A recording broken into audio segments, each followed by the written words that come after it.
In September, Safeguard Defenders, a Spanish NGO dedicated to human rights in Asia, identified 54 Chinese overseas police centers across 5 continents. Media widely reported it, and the world is shocked to discover that Chinese police stations are carrying out operations such as coercion or even abductions on foreign soil. However, this is not the only goal that Beijing has. I think there's a hidden agenda, and it might be related to the CCP's wartime strategy. Hi, welcome everyone. I'm Lei. Welcome to Leisrealtalk. According to Safeguard Defenders, these police stations on foreign lands work with the mainland Chinese police to conduct manhunts against Chinese nationals abroad. It's said that between April 2021 and July 2022, Chinese police persuaded 230,000 nationals to return to China, quote-unquote, voluntarily, while admitting not all of them had committed crimes. The threat to the Chinese diaspora in third countries and the violation of the territorial integrity of these countries are what Western media have focused on in their reporting. But there's another risk the CCP's overseas police centers pose, and in my opinion, it's related to the regime's preparation for war in the Taiwan Strait. In mainland Chinese media's own words, these overseas police operations are service centers designed to help Chinese living abroad with driver's license renewal and other official documents. Chinese media celebrated them as a display of the CCP's caring for the overseas communities by providing convenience and service. Is it really so?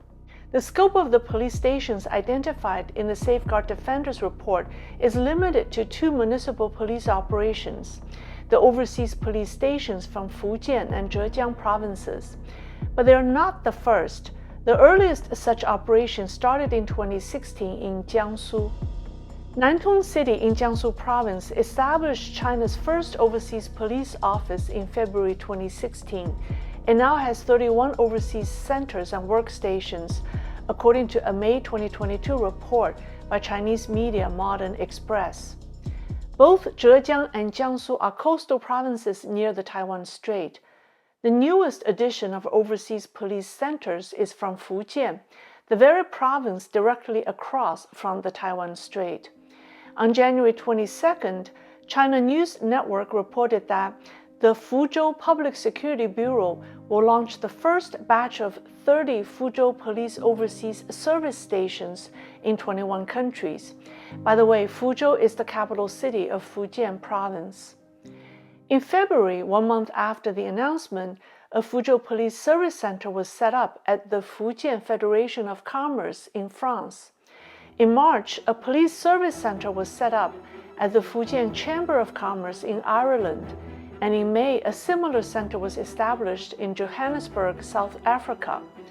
Chinese living in Italy received notification on WeChat at the end of March of the Fuzhou Police Overseas Service Center opening in Prato, the second largest city in Tuscany.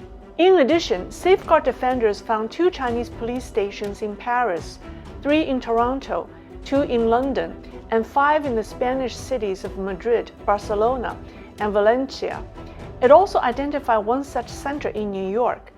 Wait a minute, we've got a problem. The CCP has 5 police centers in Spain and only 1 in the United States? But the United States has many times more Chinese than Spain. If the purpose of the police centers is to serve overseas Chinese, as the CCP claims, shouldn't there be more centers in the United States than in Spain?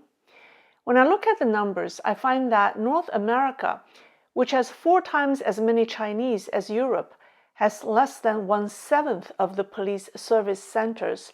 The country with the most Chinese immigrants is the United States, with at least 5 million.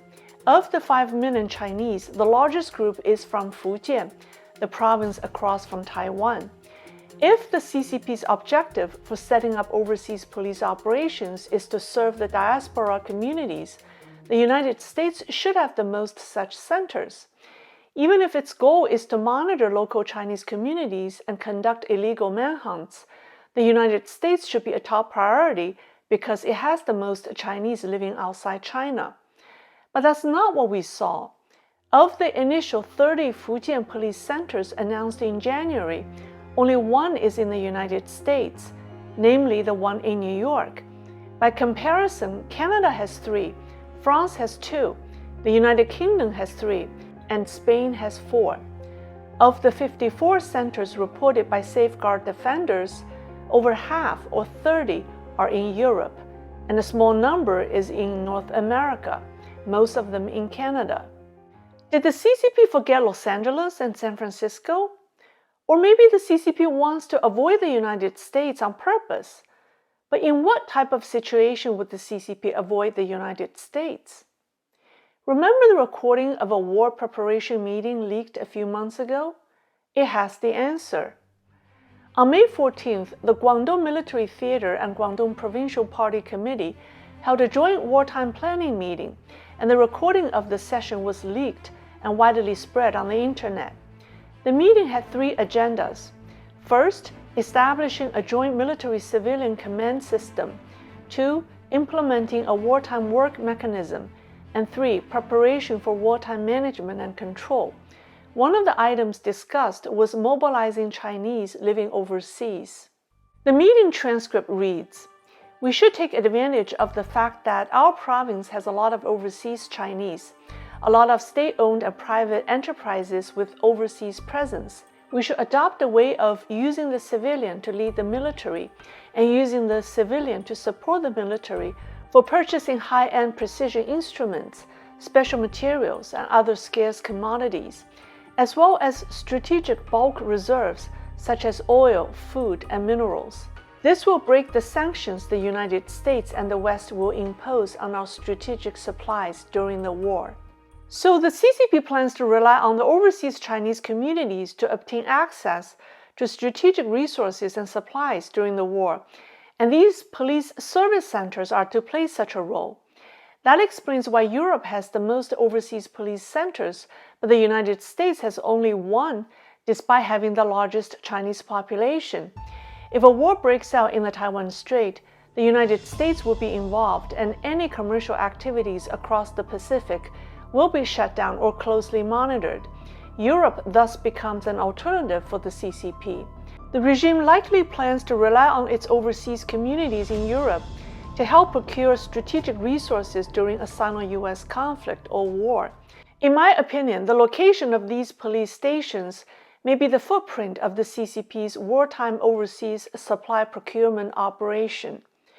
To get these centers to serve this purpose, the CCP must gain the trust of the overseas Chinese communities, and Beijing is doing precisely that. With headlines such as "solving urgent, difficult, worrisome problems for the people, no matter how big or small they are," the regime is actively reaching out to the diaspora communities. It even goes as far as helping people unlock their families' blocked bank accounts in China. A Chinese media recently reported about a Mr. Zhang who works in the United States. On April 4th, Zhang called the overseas police station to say that his grandma in China couldn't transfer 100,000 yuan from her bank account. The center notified the local police in China, and they found that her bank account was locked. The next day, local police took the grandma to the bank and helped her reinstate her account, and she could access her money again. For this, the grandma sent the police a thank you banner that said, "With overseas Chinese in your heart, you solve problems for people." So, with so many Chinese unable to access their bank accounts these days due to various banking scandals, when was the Chinese police given the power to reconcile banking irregularities in one day? Unless, of course, it's needed as a propaganda tool. Here are 4 characteristics that mark the CCP's overseas police stations. First, they are directly managed by provincial police bureaus on the coast and supported by the CCP's other organs, such as the United Front Work Alliances. Secondly, most of them are located in overseas Chinese chambers of commerce or hometown associations, with local Chinese community leaders acting as overseas liaison officers. Thirdly, they use online tools to communicate and integrate Chinese into CCP's public security network. Fourth, they're not registered with the local foreign government and are operated independently of Chinese embassies and diplomatic corps. In my opinion, during the pandemic, the CCP has already quietly conducted its extensive manhunts and brought the individuals it wanted back to China. Now these police centers will lay low and put on the mask of service centers. According to Chinese media, from January to mid-June of this year, the Fuzhou police centers alone received 2,100 phone calls from Chinese nationals living in 88 countries. That's not a small number, so don't be fooled. We should keep a close eye on them. Here's a video on how the CCP tracks everyone, and another on how American judges find it difficult to rule Chinese cases in America. That's all for today. Thank you for watching. See you next time.